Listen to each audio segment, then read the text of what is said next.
Hello po mga kababayan, kamusta po kayong lahat? And once again, welcome back to another episode of Simply Talkies Vlog.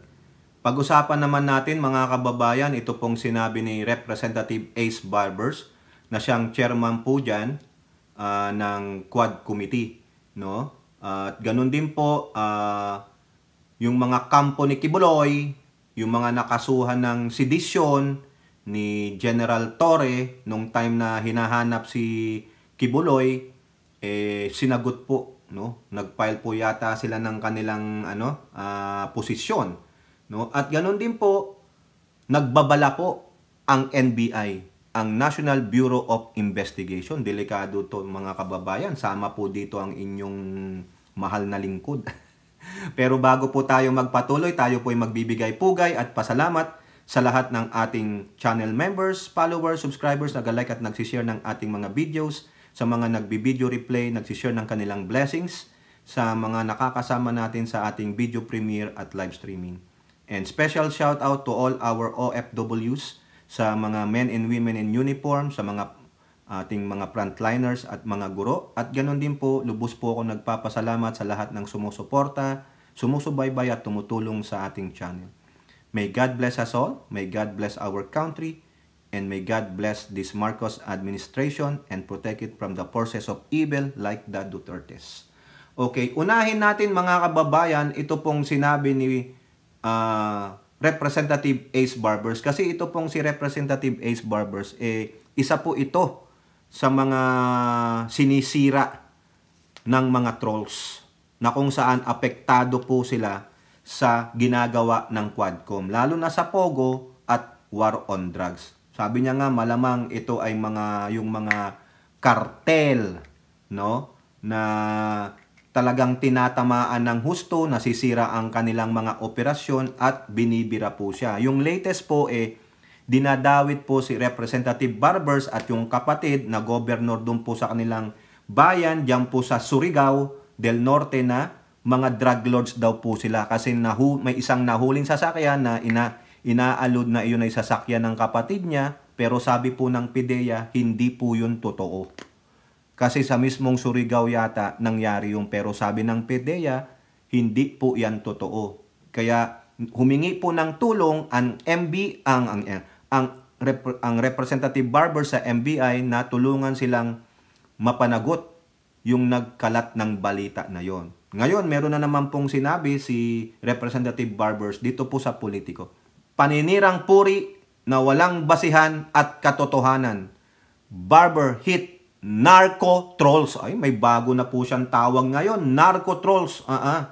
Surigao del Norte Representative Ace Barbers pounds on the narco trolls, or trolls who were allegedly paid by illegal drug syndicates to spread lies, cause conflict, and manipulate or change public opinion regarding the House of Representatives Quad Committee investigation. Opo, ang gusto po nilang tirahin aside kay Representative Barbers ay yung kabuuan na mga miyembro ng Quadcom at yung ginagawa nila. Syempre, narco Laking pera ng mga yan, no? In a privileged speech, Barbers said he and his colleagues welcome any criticism related to the performance of their job at the Quad Committee. Wala tayong problema sa kritisismo Kasama yan sa trabaho ko at mga kasama ko bilang isang lingkod bayan. Pero hindi katanggap-tanggap ay yung paninirang puri na walang basihan at katotohanan. Ay agree po. No? Kasi yung mga yan, yung paulit-ulit na pagbibigay ng impormasyon na walang katotohanan at mali, pag inulit nyo ng inulit yan, ma-hypnotize ang tao dyan. Yan na lang palagi ang maiisip nila. Ay, si ganito, ganito pala. Ay, si ganito, di ba? Tapos nadadagdagan pa ng marami pang kasinungalingan. Kaya dapat managot ang mga ito. Pwede nyo, yung mga trolls and vloggers, kaming i-criticize hanggang magsawa kayo basta tungkol ito sa aming trabaho, sa aming nagawa o sa aming mga kakulangan. Pero pag ang inyong inisyo ay pagyurak na sa pangalan at dangal ng isang tao, yan ay may pananagutan na ayon sa ating mga batas. Correct! Barbers express hope that pseudo-journalists, the self-proclaimed and self-righteous political analysts will not experience what is to be the subject of defamation and slander, so they will know how to be in that situation. Kasuhan nyo na lang kung nahuli nyo sila. No? Kasi pag ito nakasuhan sila ng mga libel, Iiyak yung mga yan. Ano sasabihin? Ay, political persecution! Taking from the context of their among pusit, no? This has been happening for years without let up. They get away with it. That is why they continue to thrive. It is a business that has become so profitable without having to pay taxes, no liability, and with the pleasure of being able to ruin people's reputation without having to worry about getting caught and punished. Kasi yung iba dyan, may kinakapitan ding mga malalakas na tao. May sa otoridad, mga politiko, mga big names, mga kababayan. Protektado sila. Kasi ayun eh. Doon sila eh. Minsan, cartel. O, yung sabi nga, narco. Diba? Barber said this particular group of trolls, hindi ko naman nilalahat dahil marami rin namang matitinong trolls are getting paid and we all know that. Correct. Mga bayaran. Oo. The sheer number of trolls and the amount of false information that they flood the internet will give you an idea on the value or amount of money needed to pay them. Who is the innocent person who is bound to benefit from this trolling? Obviously, the ones funding this malicious campaign are the ones hurting most in our continuing Quadcom hearings. Barber then requested the MBI to investigate, identify, and file charges against reportedly illegal drugs and Pogo Fund. Oh, pag nahuli sana, no? Makita natin ng mga pagmumuka nila. Huwag nilang takpan ang pagmumuka nila, mga kababayan. Oo. Kasi ang lakas nyong manira, tapos nung nahuli kayo, hindi naman po kami yan eh. Kasi mukhang mga kwarta, mga bayaran, nag-uulat ng walang basihan, no? Nagkikwento ng puro chismis lang pala, mga kababayan. Di ba? Tama po 'yan. Ako agree ako diyan kay Ace Barbers. Hanapin niyo yung mga narco trolls na 'yan para mabigyan ng leksyon. Now, pasok po dahil dito sa sedition case na ipinal ni CIDG now na si General Torre. No, dati nung hindi pa siya CIDG chief, no, nung damdum pa lang siya sa Region 11, nung binaboy-baboy sila ng Kojic, mga trolls nila, no, mga panatiko ni Kibuloy, ayan. Balikan lang natin October 17 ng taong ito sa Inquirer. Sedition case filed versus Kibuloy lawyer, Badoy and Kojic members. Ayan po yung sabi sa Inquirer, di ba? Ang mga nandito po ay sampu po ito no? Marami sila yung lawyer ni Kibuloy na si Torion, si Badoy at sampu pa. Also named in the complaint are si Celis, si Cardona, si Katiil. Nandito rin po itong Lord Byron Cristobal. Ayan, andito po yung mga pangalan nila. Ipinal po yan ni Torre, nireklamo niya. Di ba? Andiyan po yung mga dahilan, no? Nandito, hindi na natin babasahin yan. Na yan lang po yung hinihistory natin.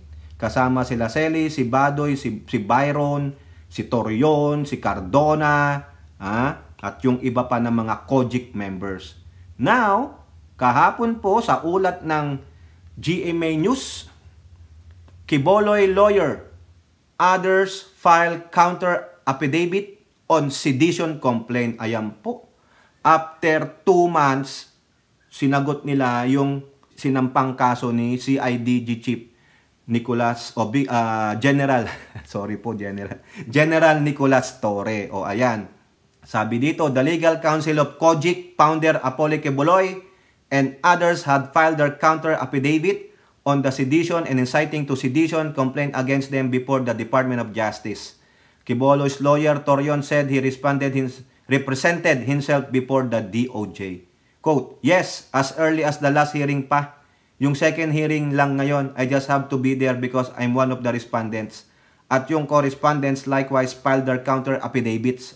Talaga naman. Itong si Torion isang malaking sinungaling din to during that time na yung sa Kojic no, kung ano-anong pinagsasabi. Di ba? Among the respondents are Sunshine Media International Network broadcast personalities Lorraine Badoy, Celis, and Banat Bay. In his counter affidavit, Celis argued that he did not incite others to sedition nor did he publish or circulate malicious claims against the government intent to disturb the public peace. Celis said he was only reporting the information presented to him at the time. It is my hope that the Honorable Office pursue to strongly maintain that the freedom of expression is man's birthright, constitutionally protected and guaranteed, and that has become the singular role of the press to act as its defensor payday.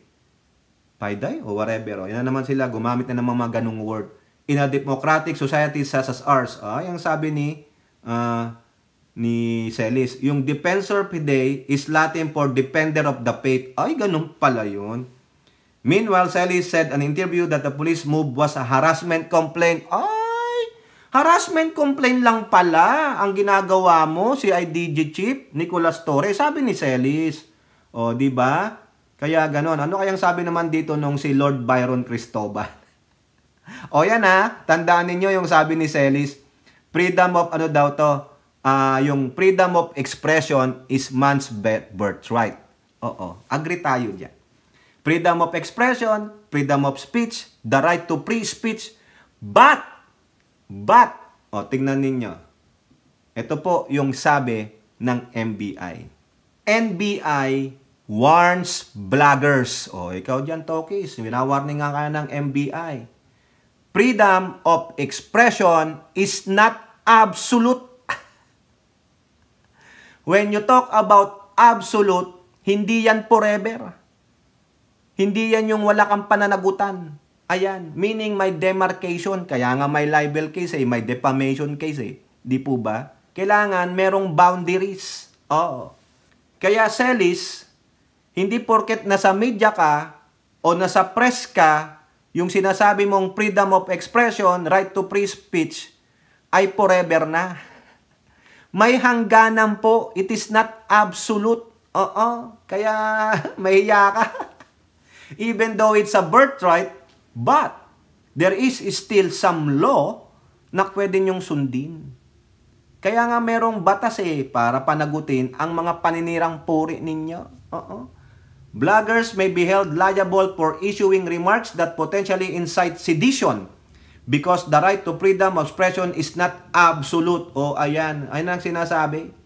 Sabi ng NBI, sabi ni Director Jaime Santiago, gusto ko po paalalahanan ng ating mga mamamayan, lalo na yung mga bloggers, na ang ating mga right sa freedom of expression ay hindi po absolute. Mayroon pong limitation. Correct. Like for example, ay nag-i-incite ka na ng sedition o masyado ng paninira yung ginagawa mo, wala ka ng basis o pwede natin yung anunuhin, imbestigahan at maaari silang kasuhan. Ay marami po dyan, mostly the mga Duterte supporter. Oo. Santiago added that the NBI received Wednesday a letter from Surigao del Norte Representative Ace Barbers. Yun na nga patungkol nga ito, kaya nga natin sinabi. Who recently called investigating agencies not to be passive and act on cybercrimes even before complaints are lodged. I am filing my complaint here now and I hope you are listening. We have been targets of this possibly pogo and drug money-sponsored trolls and bloggers, sabi po ni Barbers. I agree. The NBI chief did not disclose details regarding the contents of Barbers' letter. Meanwhile, Santiago said government officials who are being cursed and defamed by bloggers may file a cyber libel complaint. Ang problema, sabi ng korte, kayo ay public officials. You are subject to ridicule. Wag maging balat sibuyas. Pero itong mga tulad ng paninirang puri na walang basihan, ay hindi naman po pwede yan. Oo. Sakop na yan ng ng cybercrime natin. Ayan daw po, sabi ni Director ng NBI, Jaime Santiago. So yan lang po mga kababayan, So ako po nag-a-agree kay Representative Barbers.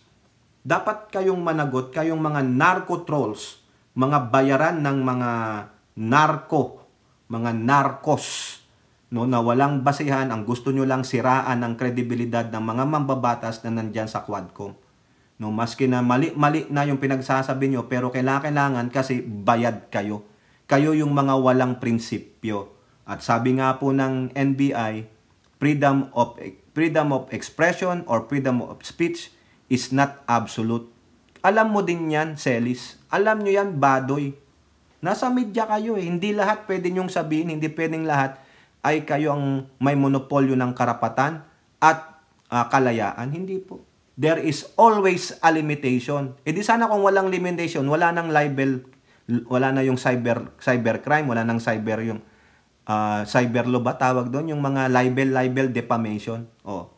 'Di ba? Dapat kayong managot kasi hindi naman kayo panghabang buhay, manlalait na lang, maninira na lang. Wala kayong demarcation, wala kayong limitation. Yan, anong klaseng society meron kayo? Anarchy.